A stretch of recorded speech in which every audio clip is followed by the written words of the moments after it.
Have you ever wanted something so badly, only to realize later that achieving it didn't feel the way you expected? Today, we're going to explore why simply wanting something isn't enough, why your readiness, your values, and your willingness to do the work determine whether an opportunity can truly be meaningful.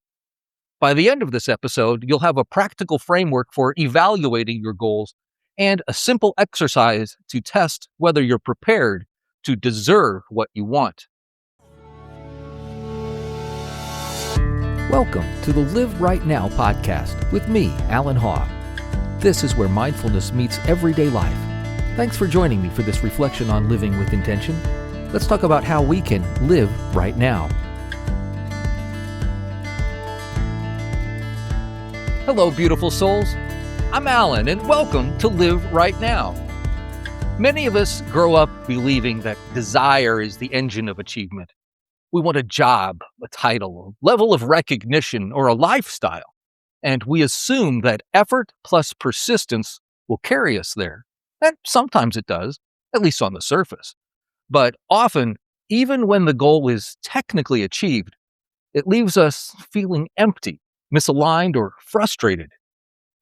We see this pattern in countless contexts. Someone chasing a promotion without considering whether the demands align with their values, or pursuing a hobby they admire from afar without understanding the daily commitment it requires. There's an invisible tension here, a mismatch between what we want and the life we're willing and able to sustain. This is where the idea of deserve what you want can be misunderstood. Many hear it and think it's about moral worth. Am I good enough, or do I have what it takes? But see, that's not the point. It's not about deserving in a cosmic or ethical sense.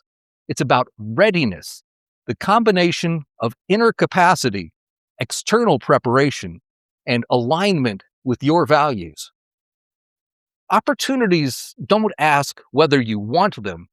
They ask whether you're ready for them. Wanting something is only the beginning. To experience a goal as meaningful and sustainable, you must be ready to live the behaviors it requires and be aligned with the values it embodies. Readiness is the bridge between desire and fulfillment. In another episode, I talked about how the philosopher Seneca famously noted that luck is where preparation meets opportunity. But that assumes something, that you've done the preparation, that you've examined whether the opportunity actually aligns with your values, that you've built the capacity to carry it. You can be in the right place at the right time, but if you haven't done the inner and outer work, built the skill, clarified your values, strengthened your resilience, you may still find yourself unable to carry the opportunity when it arrives. Well, let's unpack that.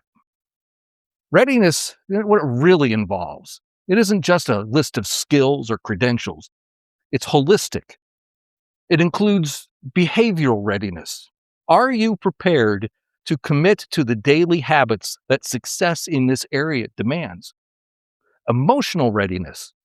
Can you handle the stress, disappointment, and uncertainty that are inevitable in pursuing meaningful goals? And value alignment. Does the goal reflect what matters most to you? Or are you chasing an idealized version of success that may feel empty when achieved?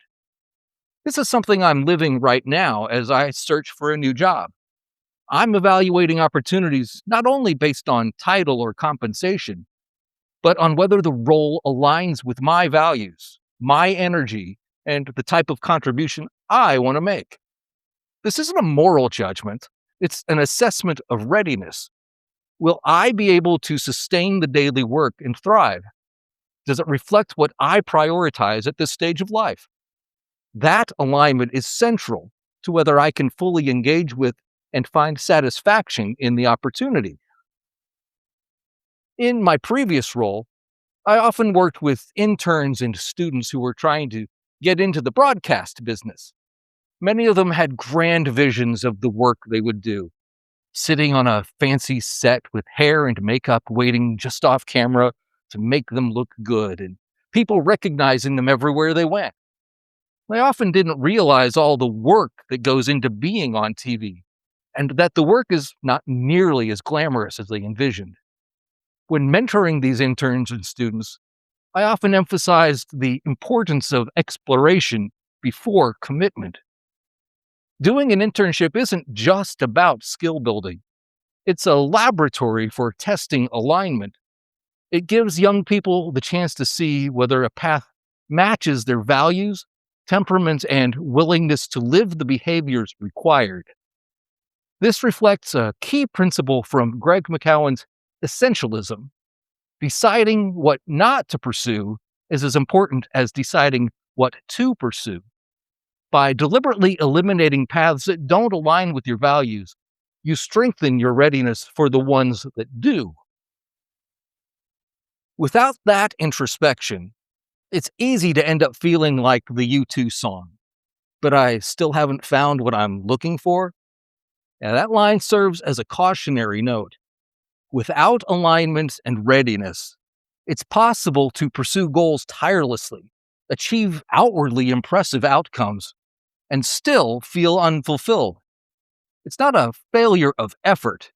It's a mismatch between what was sought and what was sustainable or meaningful. The lyric captures that quiet ache of misalignment, a reflection of what happens when we chase without preparing or examining. We can be intentional about our goals, but even when we don't, as the band Rush says in their song Free Will, if you choose not to decide, you still have made a choice.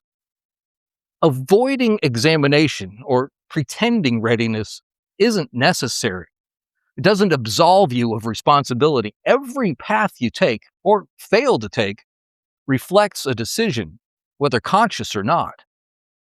Combining this awareness with readiness ensures your choices are intentional rather than reactive. But before you choose your goal, you need to be clear on why you're choosing it. It's a matter of knowing your values. Before committing, you must be clear on what truly matters to you. It's easy to say we value family, health, or creativity, but how does that play out in the specific goal you're considering? Alignment is rarely intuitive. It requires reflection. Understanding your values allows you to see whether a goal is realistically compatible with your life, energy, and priorities. So, how do you come to this kind of insight? Here's a practical exercise I call the Readiness Audit. First, identify a goal or opportunity you say you want. Then make a list of the behaviors necessary to sustain that goal on a daily or weekly basis.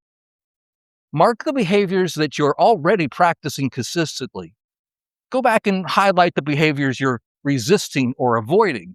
Then look at the list of the things that you're resisting and ask yourself, am I unwilling or simply unprepared? Distinguishing these helps identify whether the barrier is mindset, skill, or circumstance. What inner or outer work would make this sustainable? After considering those answers, reflect on whether this goal aligns with your values, energy, and long-term priorities. This isn't about judgment, it's about clarity. It's about deciding whether a goal is worth pursuing now, whether you can commit honestly, and what work is required to get ready. Remember what I said earlier? Opportunity doesn't ask whether you want it. It asks whether you're ready for it. Readiness is both practical and psychological.